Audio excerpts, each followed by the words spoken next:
Assalamualaikum warahmatullahi wabarakatuh. Kembali lagi di perkuliahan pemrograman komputer. Pada video kali ini kita akan membahas tentang aplikasi Octave. Jadi kalau di dua pertemuan sebelumnya kita sudah bisa menginstal Octave, kemudian mengetahui dasar-dasar pemrograman dan Octave. Untuk video kali ini kita akan membahas tentang apa saja aplikasi dari Octave. Jadi dalam aplikasi apa saja Octave ini dapat diterapkan. Pertama, dan ini sudah umum, jadi Octave itu dapat digunakan untuk menyelesaikan permasalahan-permasalahan yang melibatkan persamaan polinomial. Jadi perhatikan di sini persamaan-persamaan polinomial itu umumnya nanti banyak sekali akan adik-adik temukan ketika di semester yang lebih tinggi. Contohnya di dalam perkuliahan matematika teknik, kemudian perkuliahan analisis numerik, kemudian perkuliahan misalkan di aljabar dan lain sebagainya. Jadi semua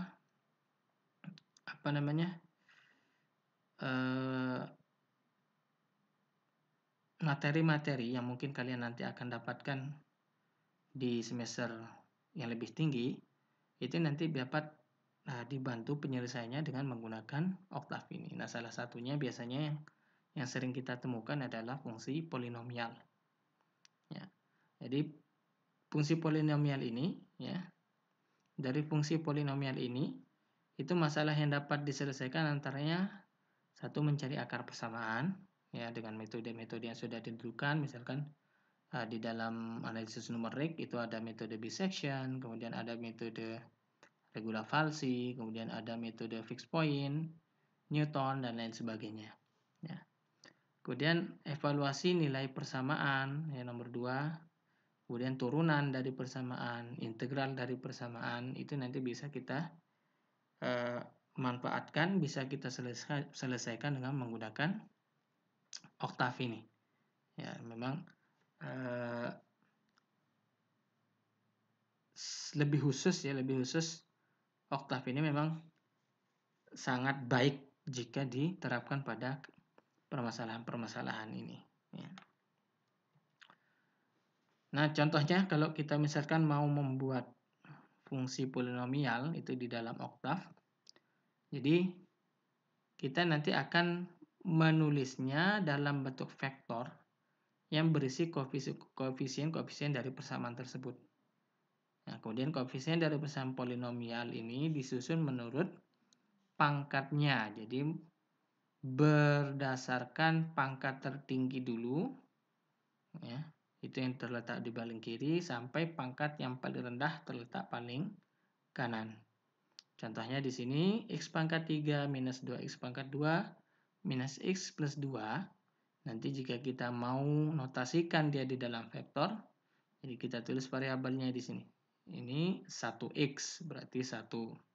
Kemudian 2x kuadrat berarti ini, minus 2x kuadrat berarti ini minus 2. Kemudian minus 1x, minus 1, dan terakhir 2. Untuk contoh nomor 2 secara berurut 4. Karena pangkat setelah pangkat 5 adalah pangkat 4 dan pangkat 3 itu kosong, 0, maka di sini ditulis 0, 0.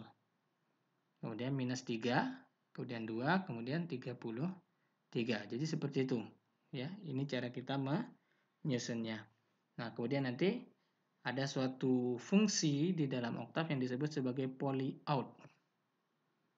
Polyout ini digunakan untuk menampilkan notasi matematikanya.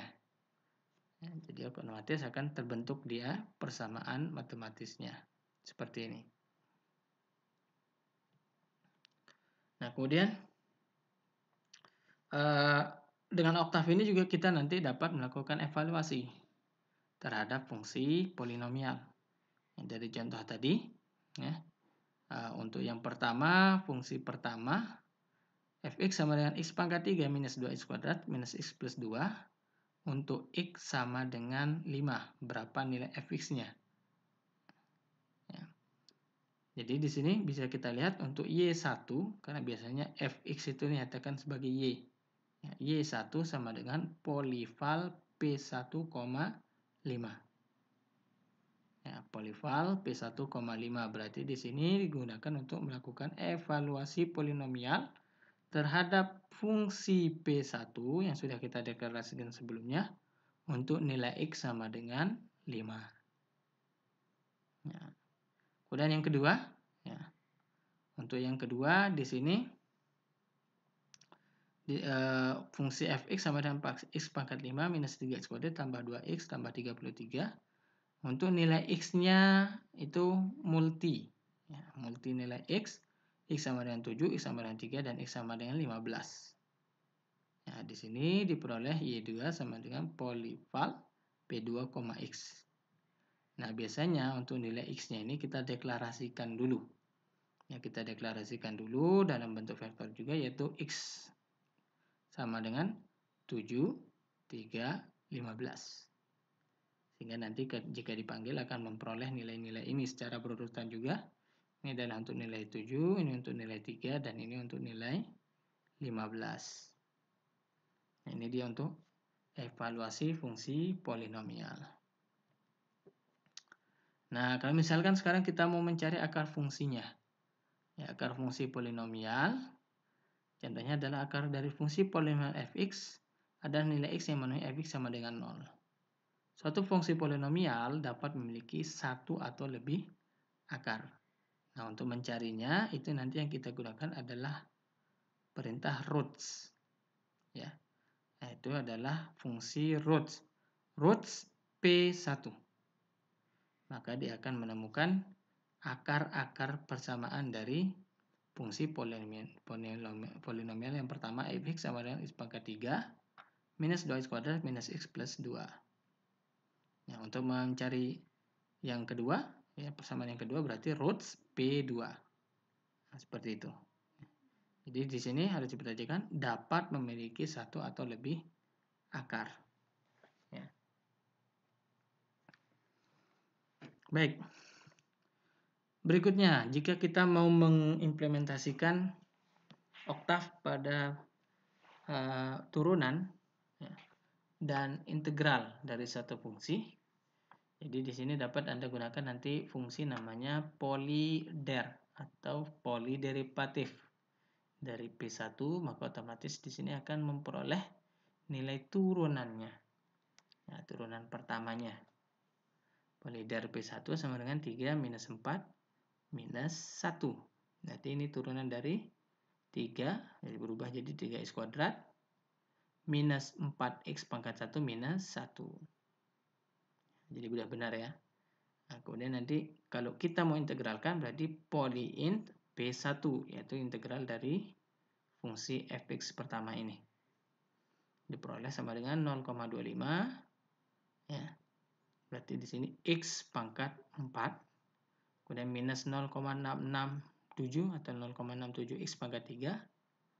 Kemudian minus 0,5x kuadrat ditambah 2x. Ya, ditambah 2x. Seperti itu. Nah, ini untuk contoh penggunaan dari turunan dan integral, dan umumnya ini kita menggunakan fungsi-fungsi yang sudah dimiliki oleh oktav. Nah, kemudian penerapan oktav juga bisa khusus pada statistik. Ya. Pada statistik. Nah, jadi kalau kita mau menggunakan pengolahan statistik ya, untuk suatu data, itu nanti package-nya digunakan package statistik. Jadi mohon maaf ada kesalahan ya. Jadi untuk melakukan statistik, pengolahan secara statistik, itu nanti package yang kita gunakan adalah package statistik. Nah, dapat dipanggil dengan perintah pkg load statistik. Maka otomatis semua fungsi-fungsi yang ada di dalam library statistik itu nanti dapat kita gunakan. Nah, dengan package ini kita dapat melakukan proses statistik dasar atau sederhana maupun tingkat lanjut sesuai dari kebutuhan.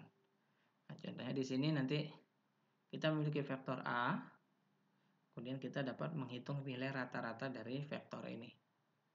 Ya.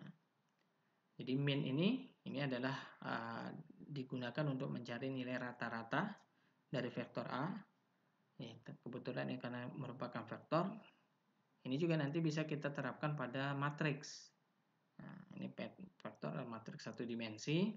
Sementara kalau dia pada matriks berordo m kali n, itu nanti kita bisa mencari secara keseluruhannya atau per barisnya atau per kolomnya menggunakan min ini. Ya, tentunya ada sedikit modifikasi. Ya, ada sedikit modifikasi di sini. Kemudian kita mencari standar deviasinya.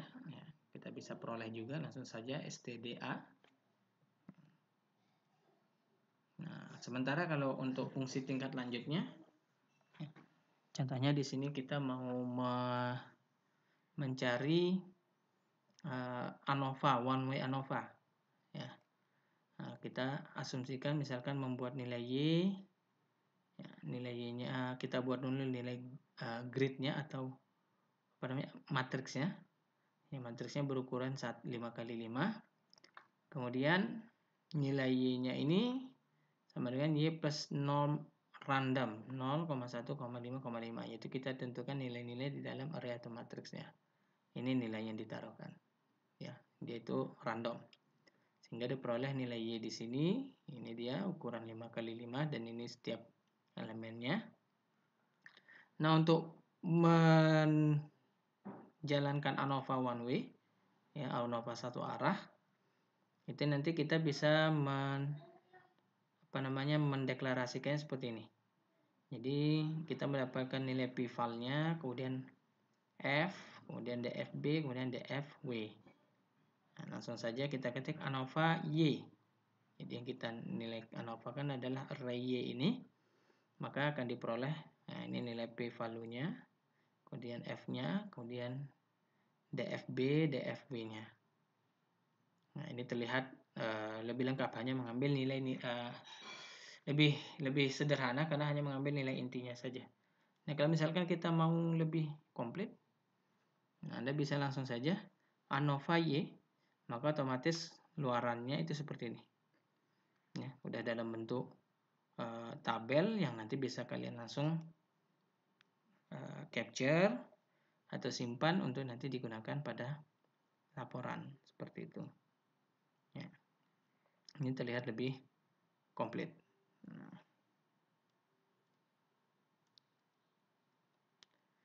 Nah, kemudian aplikasi lainnya juga ada pada pengolahan sinyal. Nah, contohnya di sini adalah sinyal suara. Nah, kalau untuk sinyal suara itu nanti kita dapat mengolahnya menggunakan package namanya LTFAT. Ya, LTFAT kita dapat mengelutnya dengan pkg load LTFAT. Nah, contoh beberapa fungsi dalam Octave untuk pengolahan sinyal. Itu pertama adalah audio read. Nah, digunakan untuk membuka file sinyal suara berekstensi WAV, FLAC, dan OGG. Dan mendapatkan info frekuensi samplingnya. Jadi keluarannya nanti merupakan info frekuensi sampling dan nilai dari setiap nilai amplitude-nya. Ya, nilai amplitude-nya, nilai Y-nya. Itu yang kita peroleh. Ini menggunakan fungsi audio read. Nah, kemudian kalau kita misalkan mau menganalisisnya, kita mau melakukan manipulasi, nah, contohnya kita dapat menggunakan transformasi Fourier. Nah, transformasi Fourier dan juga transformasi baliknya, inverse-nya IFFT. Nah, kalau FFT ini digunakan untuk transformasi Fourier satu dimensi terhadap sinyal asli, di mana transformasi ini merubah sinyal dari domain waktu, karena sinyal suara itu umumnya pada domain waktu diubah ke dalam domain frekuensi. Nah, kalau dengan EFFT nanti merubah dia dari domain frekuensi kembali ke domain waktu. Nah, transformasi baliknya. Ini untuk satu dimensi. Ada untuk dua dimensi, ada. Ya, untuk yang 2 dimensi juga ada. Nah, contohnya di sini. Nah, ini adalah membuka atau membaca file, ya, file suara ekstensi WAV namanya H. Ya, suku kata H. Nanti diperoleh Y, fs-nya, frekuensi samplingnya. Nah, di sini kita dapat mengetahui untuk nilai Y-nya, ya, panjang Y-nya itu sekitar 12.632 data. Ya. Nah, kemudian kalau kita mau melihat bagaimana bentuk suara itu, kita dapat menggunakan plottingnya. Kita plotting nilai Y-nya, maka akan mendapatkan grafik suara. Nah, tapi di sini hanya Y-nya saja tanpa kita melihat sebaran waktunya atau sebaran frekuensinya, ya. Nah, ini bisa diatur kalau misalkan X-nya nanti kita sedikit manipulasi, jadi bisa melihat plot lebih tepat untuk nilai amplitude dan juga nilai X-nya terhadap waktu atau frekuensi. Nah, kemudian ini melakukan transformasi Fourier, ya, merubahnya ke dalam domain frekuensi, dan ini adalah kita melakukan plotting terhadap hasil FFT-nya. Nah, seperti ini contoh dari penerapan oktav pada pengolahan sinyal, terutama sinyal suara. Nah, selain itu juga oktav dapat diimplementasikan pada pengolahan citra digital. Nah, kalau pada pengolahan citra digital ini nama package-nya image, ya, package-nya namanya image. Nah, cara memanggilnya adalah PKG spasi load spasi image.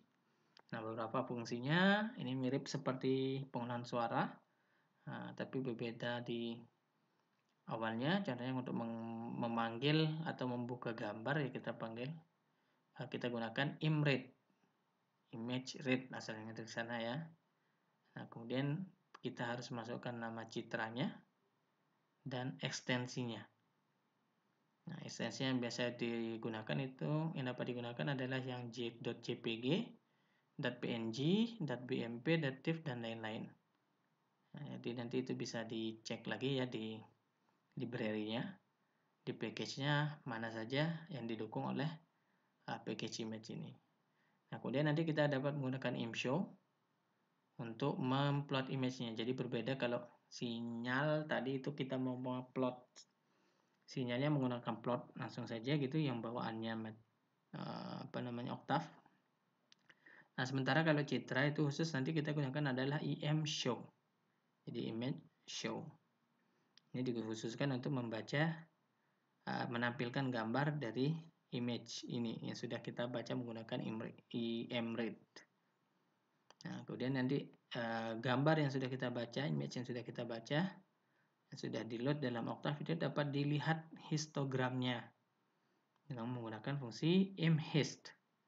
Nah, jadi histogram itu adalah sebaran, ya, frekuensi sebaran dari piksel-piksel yang terkandung di dalam nilai piksel atau intensitas cahaya yang terkandung di dalam piksel citra tersebut. Jadi frekuensinya. Nah, kemudian ada juga manipulasi di sini untuk RGB to gray, ya, itu nama fungsinya. Ini digunakan untuk mengubah citra berwarna, biasanya RGB, ya, red, green, blue, itu menjadi berskala keabuan, grayscale. Yang umum ini banyak sekali digunakan pada pengolahan citra digital. Pengolahan suara, pengolahan citra digital, statistik itu nanti sangat sangat dibutuhkan sekali, ya, di dalam perkuliahan kalian nanti, apalagi kalau pengolahan suara dan pengolahan citra, terutama pada era agriculture, pertanian 5.0 di sini. Ini pengolahan citra digital, kemudian pengolahan suara itu sangat dapat membantu untuk membantu dalam smart agriculture. Ya, umumnya misalkan kalau dalam pengolahan citra digital Itu dengan hanya dengan mengambil gambar dari sampel itu nanti kita bisa mungkin dapat mengetahui tingkat kerusakan dari suatu bahan makanan atau tingkat kerusakan dari produksi pertanian, kemudian kualitasnya, kemudian jenis penyakitnya dan lain sebagainya. Nah, contohnya seperti itu ya, yang menggunakan pengolahan citra. Nah, tentunya harus diintegrasikan dengan algoritma-algoritma yang lebih tinggi, contohnya pembelajaran mesin. Dan Octave itu juga dapat digunakan untuk menerapkan pembelajaran mesin. Nah, kalau misalkan tidak ada ya biasanya melakukan coding sendiri. Ya, seperti itu. Nah, ini contoh dari aplikasi pengolahan citra digital. Kita mulai dari membaca gambarnya. Contohnya di sini nama gambarnya Lena. Ya, di gambar ini untuk gambarnya nanti kalian bisa ubah-ubah sendiri ya. Dan pastikan bahwasanya folder tempat kalian bekerja itu harus mengandung gambar atau suara tadi ya, kalau di dalam pengolahan suara ya, mengandung gambar atau suara yang akan kalian panggil. Kemudian kita melakukan showing image. Nah, kemudian kita tampilkan menghitung histogramnya dulu, baru menampilkan histogramnya seperti apa. Nah, nanti gambar terbarunya yaitu gambar gray, ya, grayscale, kita mengubah gambarnya, ini gambar asli. Yang tadi ini adalah RGB, kita berubahnya menjadi grayscale. Kemudian kita lihat lagi histogram gray-nya.